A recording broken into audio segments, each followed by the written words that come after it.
फूलन देवी को लेकर के कुछ लिख दिया, उसको मारा और अभी तक मारने वालों पे कोई कार्रवाई नहीं हुई है। आजमगढ़ में एक दलित दंपति पुलिस से कह रहा था कि आप चल के मेरी बेटी छुड़ा दीजिए। जाति विशेष के दबंगों ने उसे बंधक बना लिया, उसका रेप कर रहे थे। बताइए आप किस युग में हैं हम शायद ये भूल गए हैं, और इसलिए भूल गए हैं क्योंकि सरकार बाबा साहब भीमराव अम्बेडकर जी के दिया हुआ संविधान पे नहीं चली, उस कानून को नहीं लागू कर रही है। जौनपुर में एक नफरती बाबा साहिब की शोभा यात्रा के दिन उनके झंडे को पैरों तले रौंद रहा था। ये घटनाएं हुई हैं।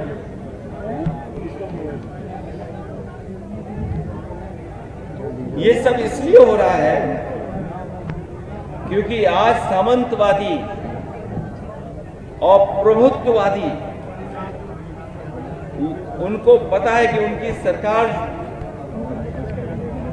सरकार है, और अगर इस तरह का काम करेंगे तो उन पर कोई कार्रवाई नहीं होगी।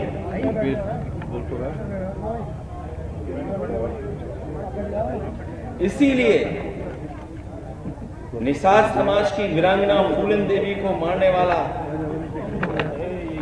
और किस तरह बोलने वाले लोग वहां शामिल हो, किस तरह ब्रॉडकास्ट किया जा रहा है आज के समय पर। आज जब मैं अपनी पार्टी के दलित सांसद राजीव सुमन जी के साथ खड़ा हूं तो याद होगा मुझे गोली मारने की धमकी मिल रही है। जैसे फूलन देवी जी को मारा जैसे वैसे तुम्हें मारेंगे। आखिरकार कौन है इनके पीछे? और अगर ये धमकी दी गई है, अगर वो पोस्ट वायरल हो रही है, सोशल मीडिया पे चल रही है, वैसे तो सरकार को खुद संज्ञान लेना चाहिए। लेकिन अगर हमारी पार्टी के लोग शिकायत भी करने जा रहे हैं तो उस पर एफआईआर दर्ज नहीं हो रही है। बीजेपी के लोग कुछ भी लिख सकते हैं, उन पे एफआईआर नहीं होगी, कड़ी कार्रवाई नहीं होगी। और अगर एफआईआर हो भी जाएगी तो कार्रवाई नहीं होगी। करीबन 25-30 एफआईआर तो हम लिखा चुके हैं। इस सरकार में जाति कैसे काम कर रही है उसे देखिए। सम्राट अशोक, जिन्हें कुशवाहा मौर्य समाज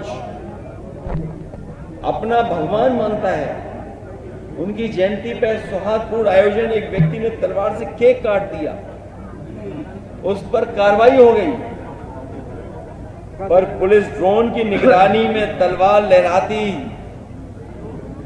योगी सेना के लोगों को पूरे सम्मान के साथ कोई कार्रवाई नहीं हुई हो। अगर कहीं कोई कार्रवाई हुई हो तो बताइए आप। और याद कीजिए क्या कहा जाता था जब पुरानी सरकार हुआ करती थी। एक बहुत प्रतिष्ठित चैनल की मैं न्यूज के आधार पर यह बात कह रहा हूं कि Yadav take over of UP police, मतलब यूपी की पुलिस में बस यादव हैं। ये एक प्रतिष्ठित न्यूज चैनल, और ऐसी कई फर्जी खबरें चलाई जाती थी। केवल एक नहीं खबर चलती थी, बहुत सी खबरें चलती थी। लेकिन आज जो आंकड़े हैं 2025 के, वो खबरें कहीं नहीं चल रही।